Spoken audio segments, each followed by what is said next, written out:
Hey, I'm Mosquiat, but my friends call me Mos. I'm a visual artist. I'm originally from Boston, Massachusetts, but now I live in Rhode Island. When I'm not designing, I like to paint, and my art is a discussion about who I am in the world right now. Hi, I'm Siobhan. I'm a tattoo artist and a painter. I'm from Boston and I currently work in Tewksbury. A lot of my work is really colorful, my paintings and my tattoos. And I just love working with people and painting people. Yeah. A lot of people have stories to tell, and I'd never seen anything like that before. And it's like a huge like contemporary wing that's dedicated to like telling the story of like what's going on right now with like different artists from around the world. Are you talking about the MFA? No, there is D. Yeah, is D? Yeah. Cool. Yeah, because the MFA, whenever I went there, like 2020 was the last time I went, and it was just, everything was interesting. It definitely pushed my way of thinking, but I never like looked at that art and was just like, as an artist, I can find myself submitting here one day, basically. I'm just like, anytime I would go to the MFA, I'm like, wow, I either have to like know someone or make enough art consistently in the same style for long enough and get enough grants and awards that the MFA picks me. Yeah. To submit a piece. But basically I want to do, I want to talk about like my experience of being a first generation American, and then I want to talk about my dad's experience of like immigrating to America, and then the all around American experience of just being American in this time, day and age, and the story's basically going to be called Tramerica. Mm-hmm. And yeah, it's tying like my life, my dad's trauma, and like what it's like, I think just like everyone's overall trauma from everything that's happened from like 9/11 of being alive to like now. Mm-hmm. And what that experience is like. But I have it somewhere. I have like Scantrons that like I want to draw on, because like I was really bad at school, but I don't think I was like a bad student. I think just like the system and the way that like school is designed to teach you is just like super traumatizing. Yeah. Yeah, it's like a pipeline.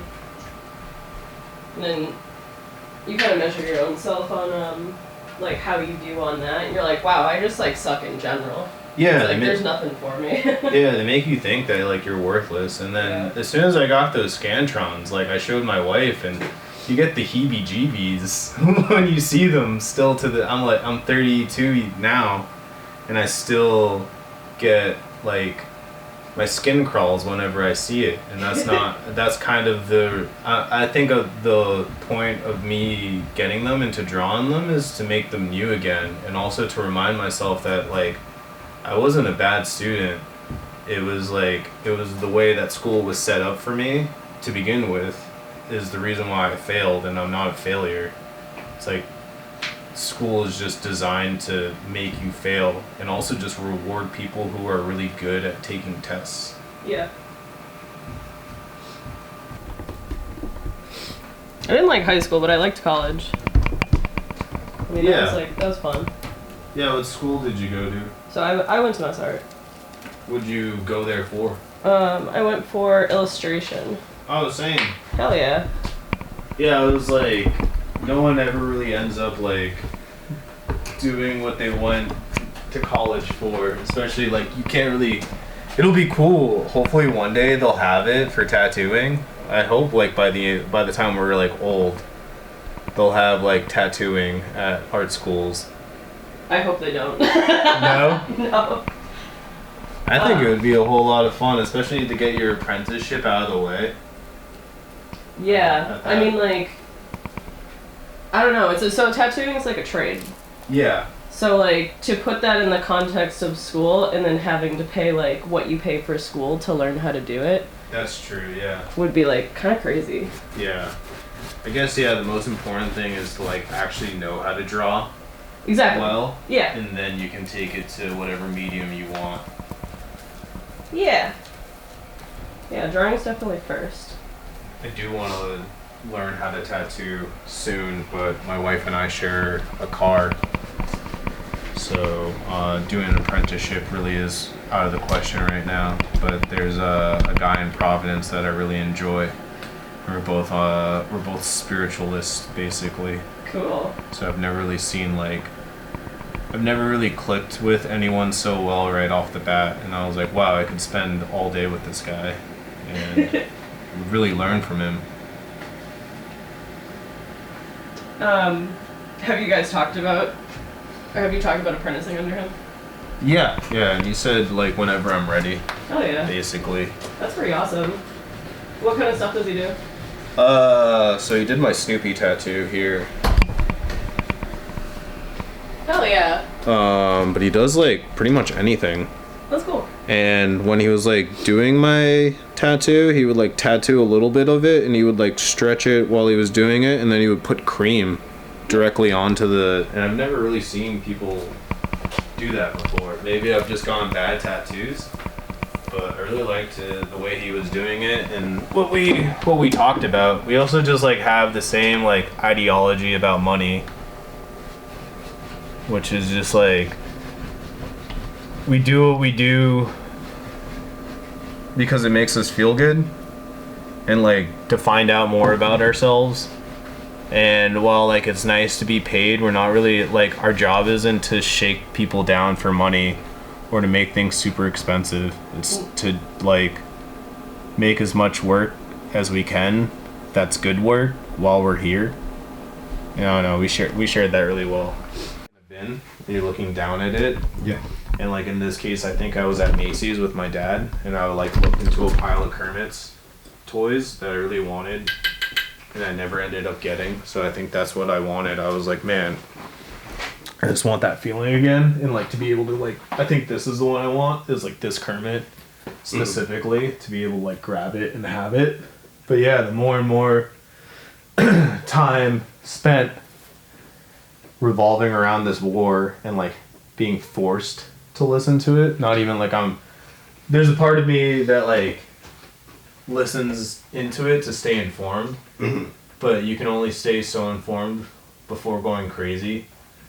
But, like, that being said, it's, like, unavoidable. Like, I'll go to the gym at 4 a.m. and, like, it's on NPR, or, like, I'll open up my phone and somebody, like, is talking about it on their story, or, like, you turn on the TV and it's on YouTube.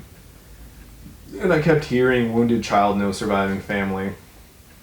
And that's when it clicked for me that this was, like, what this piece was going to discuss.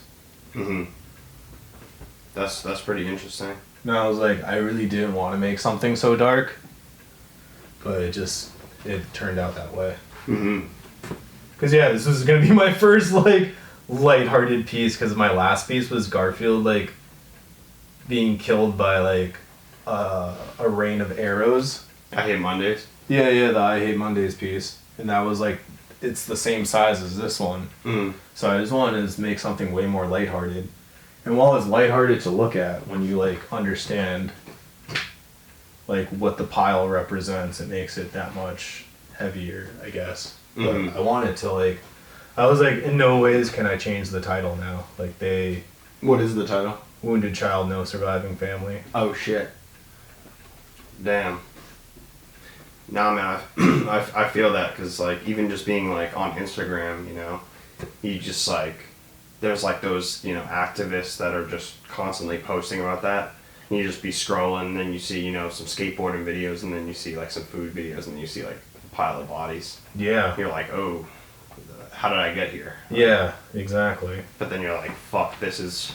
And it's just like, how do you talk about it anyways? I was like, I feel like at this point, like, it's not even trying to, like, grab the topic of discussion, but it's just like, it's unavoidable, and it's something that, like, I guess it's like in this piece, like, just the way that they're laying on each other, the way that, like, it came to me was so organic that, like, I'm sticking with it.